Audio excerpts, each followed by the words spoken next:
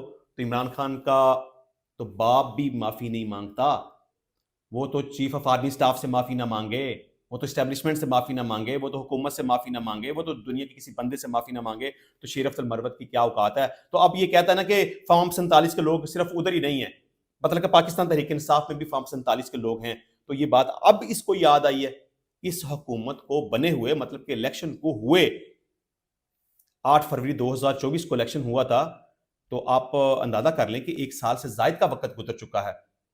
اس وقت تک تو شیر افضل مروت صاحب کے منہ سے یہ بات نہیں نکلی، تو اب یہ کہتا ہے کہ فارم 47 کے لوگ صرف ادھر ہی نہیں ہیں، ادھر بھی ہیں۔ خیر، اچھا جی، اس کے علاوہ عمران خان صاحب کے حوالے سے بات کریں گے کہ انہوں نے ٹائم میگزین میں ایک آرٹیکل لکھا ہے، تو انہوں نے امریکہ سے بھی مدد کی اپیل کی ہے۔ اچھا، یہاں پر مجھے ایک بات کی سمجھ نہیں آتی کہ عمران خان صاحب آرٹیکل کیسے لکھ لیتے ہیں، عمران خان صاحب خط کیسے لکھ لیتے ہیں، عمران خان صاحب اپنا ایکس اکاؤنٹ کیسے چلا لیتے ہیں۔ یہ بات میری سمجھ سے باہر ہے۔ عمران خان صاحب جیل کے اندر موجود ہیں، ان کی سخت سیکیورٹی ہے، ان کے پاس پیپر اور پینسل تک نہیں ہوتی، اور جیل انتظامیہ کی مرضی کے بغیر کوئی بندہ ان سے مل نہیں سکتا، جیل انتظامیہ کی مرضی کے بغیر کوئی آرٹیکل باہر نکل نہیں سکتا، جیل انتظامیہ کی مرضی کے بغیر ان سے کوئی مل نہیں سکتا، اور جیل انتظامیہ کی مرضی کے بغیر کوئی خط باہر جا نہیں سکتا، کوئی صحافی ان سے نہیں مل سکتا۔ تو پھر پتہ نہیں وہ کیسے انٹرویو بھی دے دیتے ہیں، کیسے ان کا ایکس اکاؤنٹ بھی چل جاتا ہے، اور ان کا ایکس اکاؤنٹ پاکستان سے باہر بیٹھا کوئی بھی بندہ جو آپریٹ کر رہا ہے وہ وہاں پہ پوسٹ لگاتا ہے، اور عمران خان صاحب اس کو کبھی بھی ڈینائی نہیں کرتے، اور انٹرنیشنل میگزین میں ان کے آرٹیکل بھی چھپتے ہیں۔ وہ کیسے چھپتے ہیں اس بات کو میں سمجھنے سے قاصر ہوں، لیکن ٹائم میگزین میں ایک آرٹیکل چھپا، وہ میں آپ کے سامنے رکھتا ہوں۔ پاکستان تحریک انصاف کے بانی عمران خان نے عالمی برادری بالخصوص امریکہ سے اپیل کی ہے کہ وہ جمہوریت، انسانی حقوق، علاقائی استحکام اور انصاف کی فراہمی کے لیے مدد کریں۔ اس کو ڈان نیوز نے رپورٹ کیا، میں آپ کے سامنے رکھتا ہوں۔ ٹائم میگزین میں اپنے نام سے شائع ہونے والے ایک مضمون میں جیل میں قید سابق وزیر اعظم نے امریکی صدر ڈونلڈ ٹرمپ کو ان کی سیاسی واپسی پر مبارکباد دی اور اس امید کا اظہار کیا ہے کہ امریکہ پاکستان کے ساتھ اقتصادی شراکت داری کو فروغ دینے، استحکام کو فروغ دینے، تنازعات اور انتہا پسندی کا باعث بننے والے حالات کی روک تھام کے لیے کام کرے گا۔ ابھی تک یہ واضح نہیں ہے کہ آیا یہ مضمون واقعی عمران خان نے لکھا تھا اور یہ میگزین کو کیسے پہنچایا گیا تھا۔ یہ وہی بات جو میں کر رہا تھا کہ مجھے نہیں سمجھ آتی کہ یہ لکھا کیسے جاتا ہے اور وہاں پر پہنچ کیسے جاتا ہے اور عمران خان سے نام سے یہ شائع کیسے ہو جاتا ہے، کیونکہ وہ تو جیل کے اندر ہے۔ اچھا جی، عمران خان نے پاکستان میں سیاسی افراتفری اور جمہوریت کے لیے اپنی جاری لڑائی پر روشنی ڈالی۔ انہوں نے ملک میں جمہوریت کے مبینہ زوال پر گہری تشویش کا اظہار کرتے ہوئے موجودہ دور کو ملک کی تاریخ کا سب سے مشکل دور قرار دیا۔ انہوں نے اس بات پر زور دیا کہ قید اور ان کے خلاف لگائے گئے الزامات جمہوری اصولوں کے لیے ان کی وکالت کو دبانے کی سیاسی محرکات پر مبنی کوششیں ہیں۔ انہوں نے دعویٰ کیا کہ ان کی جدوجہد ذاتی نہیں بلکہ انہوں نے جمہوریت کے وسیع تر مسئلے کو حل کیا، جس کے نہ صرف ملک بلکہ علاقائی اور عالمی استحکام کے لیے بھی دور رس نتائج مرتب ہوئے۔ پاکستان کی تصویراتی اہمیت کے پیش نظر عمران خان نے اس بات پر زور دیا کہ عالمی برادری کو اس بحران سے نپٹنے کی فوری ضرورت کو تسلیم کرنا چاہیے۔ طویل آرٹیکل میں عمران خان نے پی ٹی آئی کے خلاف کریک ڈاؤن، عہدیداروں اور کارکنوں کی گرفتاریوں سمیت کئی امور پر عالمی برادری کی توجہ مبذول کرانے کی کوشش کی ہے۔ دہشت گردی کے معاملے پر عمران خان نے حکومت کو تنقید کا نشانہ بناتے ہوئے کہا کہ وہ پی ٹی آئی کے خلاف سیاسی انتقام کے لیے انسداد دہشت گردی کی اہم کوششوں سے وسائل کا رخ موڑ رہی ہے۔ خیبر پختونخوا اور بلوچستان جیسے علاقے جہاں دہشت گردی کی سرگرمیوں میں اضافہ دیکھا گیا ہے کو سیاسی مخالفین کے خلاف فوجی مہمات کے حق میں نظر انداز کیا گیا۔ عمران خان نے الزام لگایا کہ عدلیہ کو سیاسی ظلم و ستم کا آلہ بنا دیا گیا ہے۔ انہوں نے یہ بھی کہا کہ جیسے جیسے ہم آگے بڑھ رہے ہیں پاکستان کے بارے میں اپنے ویژن پر قائم ہوں جو انصاف، مواقع اور مساوات پر مبنی ہے۔ آگے کا راستہ مشکل ہوگا لیکن مجھے کوئی شک نہیں کہ پاکستان کے عوام اپنے عزم میں متحد ہو کر ان چیلنجز پر قابو پا لیں گے۔ تو انشاءاللہ ملتے ہیں نیکسٹ ٹائم نئی ویڈیو میں نئے ٹاپک کے ساتھ، تب تک کے لیے اجازت دیجیے۔ اللہ حافظ۔